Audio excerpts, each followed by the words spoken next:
بسم الله الرحمن الرحيم. السلام عليكم ورحمة الله وبركاته. قبل ما نبدأ في الفيديو اعمل لايك للفيديو واعمل اشتراك في القناة عشان تشوف معانا كل جديد في أسعار العملات القديمة. كلام النهاردة عن ربع جنيه النهضة، 25 قرش النهضة. ده شوف اهو،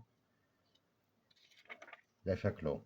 طبعا الحالة اللي قدامك دي حالة أنصر.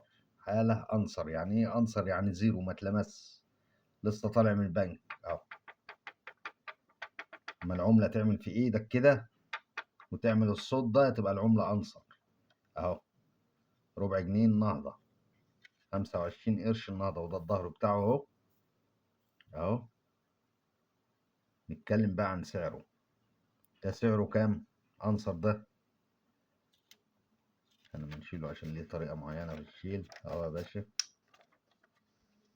اهو. السعر يا باشا لو الربع جنيه زي ده بالظبط يعمل من 120 ل 150 جنيه، من 120 ل 150 جنيه اهو. حالة عنصر زي كده تعمل 120 جنيه و130 و140 و150 اهو عنصر.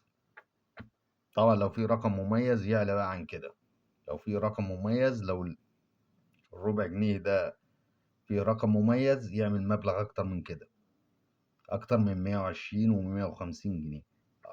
لو حالة اقل بتعمل بقى 50 60 جنيه، الكلام ده كله كل حاجة على حسب حالتها.